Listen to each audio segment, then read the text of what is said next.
Hallo Tommy. Hallo vriende. Hallo Amy. Hallo maats. Lekker om weer saam met julle te wees. En ons chill weer eens by die Clara, ja, daai ou trein hier in Namabeep, in die hart van Namakwaland. My ouma grootjie het my destyds vertel dat Namakwaland die land van die Namakwa mense beteken. Weet jy dalk iets daarvan? Hoekom presies sê sommige mense so? En wie was die Namakwa mense? Goeie vraag. Weet jy wat? Ek het net gister gelees oor Namakwaland op die Namakwaland Wikipedia page. Daar het ek gelees presies wat jou ouma grootjie jou van vertel het.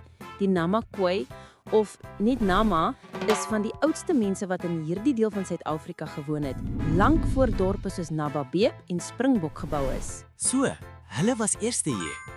Ja, hulle het oor groot dele van die Noord-Kaap en Namibië getrek, met hulle vee, families en stories. Hulle was half nomadies, wat beteken hulle het rondbeweeg om kos en water te vind. Want dis mos maar droog hier. So dis hoekom hierdie plek die land van die Namakwa genoem word, omdat dit hulle huis was. Presies. Dis waar hulle geleef, gejag en gegroei het. Hulle het die land geken soos niemand anders nie, van die berge by Kamieskroon tot die see by Port Nolloth.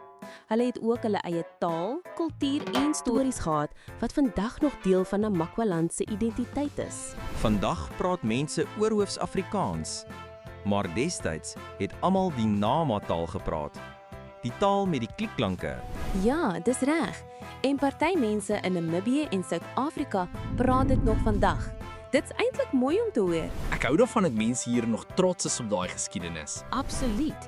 Jy sien dit in die manier hoe mense praat, sing en selfs boer. Baie van die mense wat nou in Namakwaland woon, is afstammelinge van die Namakwa en hulle hou steeds vas aan daardie tradisies. So, Namakwaland is nie net 'n plek op die kaart nie. Dis 'n hele storie van mense wat hier geleef het, lank voor enige myne of dorpe. Presies. Dis 'n plek van erfenis, kultuur en uithou vermoë. Daarom sê ons nie net ons woon in Namakwaland nie.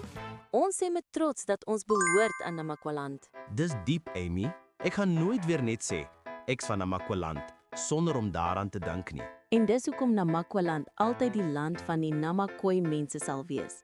Want dis waar hulle wortels lê en dis deel van wie ons vandag is. Maar nou ja, dit raak laat en tyd om huis toe te gaan. Tot weersiens julle. Nou maar goed. Bye Amy, bye vriende.